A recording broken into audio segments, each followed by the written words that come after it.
मैंने देखा प्रशांत एक की आने वाली मूवी ड्रैगन का फर्स्ट ग्लिम्स और फ्रेम बाय फ्रेम काफ़ी ज़्यादा इंटरेस्टिंग चीज़ें यहाँ पे हमें देखने मिल रही है। सबसे पहली चीज़ जो नोटेबल है वो ये है कि यहाँ पे इंटरनेशनल ग्लोबल रिप्रेजेंटेशन हमें दिखाई दे रहा है।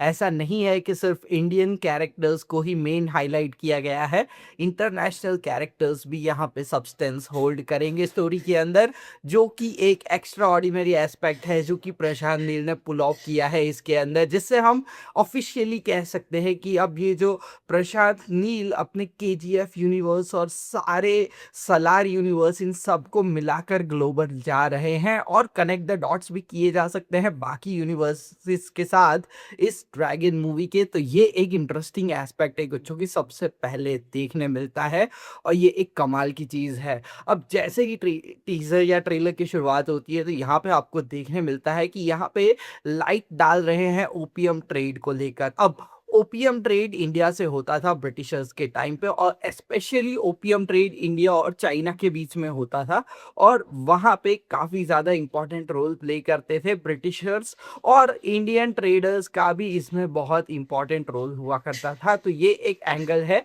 अब यहाँ पे हमें अफगान ट्रेडिंग कंपनी के बारे में दिखाया जाता है, हालांकि यहाँ पे एक चाइना का एंगल भी हो सकता है क्योंकि ओपीएम ट्रेड में चाइना भी एक बहुत ज़्यादा इंपॉर्टेंट फैक्टर प्ले करता है। तो इसके बारे में अभी भी टीजर के अंदर कुछ ज़्यादा नहीं बताया है, पर इसकी पॉसिबिलिटी है क्योंकि रियल हिस्ट्री में चाइना का एक बहुत बड़ा रोल है। That is something which we have to look out for, और ये थोड़ा सा इंटरेस्टिंग होगा। अब यहाँ पे मल्टीपल कैरेक्टर इंट्रोडक्शंस है और ज़्यादातर कैरेक्टर्स है वो सारे के सारे यहाँ पे इस ओपीएम ट्रेडिंग के बिजनेस के अलग अलग एंगल्स है या बड़े बड़े ठेकेदार है जो अलग अलग तरीके से अपनी अपनी जगह पे डिस्ट्रीब्यूटरशिप होल्ड कर रहे हैं और काम कर रहे हैं। तो ये एक इंटरेस्टिंग एस्पेक्ट है। यहाँ पे आपको एक सोमालियन लॉर्ड भी दिखाया जाता है। उस टाइम पे वो वहाँ पे जो ओपीएम ट्रेडिंग है उसका लीडर है, तो वो भी हमें यहाँ पे देखने मिलता है। प्लस यहाँ पे हमें एक इंटरनेशनल विलन है जो कि यूरोप का डिस्ट्रीब्यूटर है, वो ज़बरदस्त तरीके से वायलेंस करता हुआ दिखता है। तो वहाँ पे भी एक बहुत इंटरेस्टिंग एस्पेक्ट है जो देखने मिलेगा। ऐसा शायद हमने इंडियन बॉलीवुड मूवीज़ में आगे नहीं देखा है, तो डेफिनेटली ये एक नई चीज़ है जो कि देखने में इंटरेस्टिंग लगेगी। अब आगे जैसे ही हम बढ़ते हैं तो यहाँ पे वर्ल्ड बिल्डिंग पे बात करनी पड़ेगी। यहाँ पे जिस तरह से डिटेलफुली, और मैं ये कहना चाहूँगा कि जिस तरह से फ्रेम सिलेक्ट किए हैं ना, वाइड एंगल शॉट्स लिए हैं, बहुत ज़्यादा ब्यूटीफुल लगते हैं, कमाल के लगते हैं, और ये एक इंटरेस्टिंग है।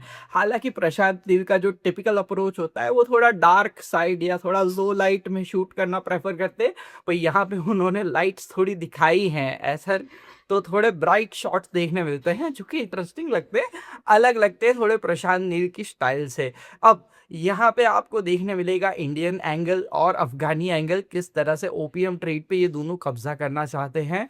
और यहाँ पे बीच में एक असैसिन या एक कैरेक्टर है जिसका नाम है लूगर। अब वो है जूनियर एनटीआर जो कि है मेन हीरो इसके अंदर। अब आगे पता चलेगा कि किस तरह से उसका राइज होता है, किस तरह से वो पावर गेन करता है और किस तरह से वो इन सारी चीज़ों पे कंट्रोल पाने की कोशिश करता है।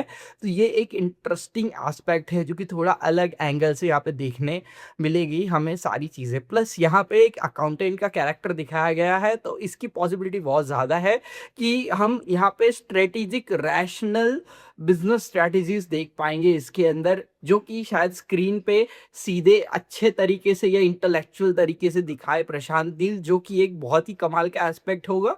और इस चीज़ को डेफिनेटली यार हम कहेंगे कि ये बढ़िया चीज़ है, नई चीज़ है जो कि होनी चाहिए। और ऑडियंस को इतना डम मत समझो, ऑडियंस समझ सकती है कि अगर आप थोड़े हैवी टर्म्स भी डालोगे तो कोई बात नहीं, ऑडियंस देखेगी, समझेगी और अपने आप को इवॉल्व करेगी। तो ये एक चीज़ है जो कि इंटरेस्टिंग लगी इसके अंदर देखने में कि भाई अकाउंटेंट का कैरेक्टर भी बड़ा कैरेक्टर है, बहुत यूनिक लगा ये मेरे को। अब आगे बाकी सारे विलन्स है, तो यहाँ पे जितने भी कैरेक्टर्स है वो सारे विलन्स है या नेगेटिव कैरेक्टर्स है। अब इन सब के बीच की जो पावर स्ट्रगल है वो देखने में बहुत ज़्यादा इंटरेस्टिंग लगेगी।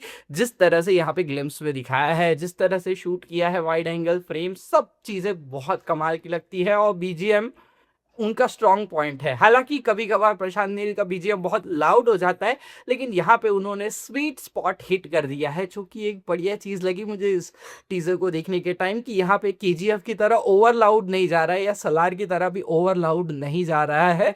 एक स्वीट स्पॉट पे यहाँ पे बीजीएम को रखा है and that is something which is really interesting. पूरा ये फियास्को देखने के बाद मुझे ये फ़ील हो रहा है कि ये मूवी सच में बॉन्कर्स जाने वाली है। बहुत हाई प्रोडक्शन वैल्यू है और ज़बरदस्त यहाँ पे हमें कुछ चीज़ देखने मिलने वाली है, जो कि इंडियन स्टैंडर्ड्स के हिसाब से बहुत ऊपर की चीज़ है। Definitely I am excited for it. अगर आपने इस टीज़र या ग्लिम्प्स को देखा तो आपको कैसा लगा कमेंट सेक्शन में लिख के बताओ और इसी तरह के वीडियोज़ के लिए मेरे को फॉलो या सब्सक्राइब कर सकते हो।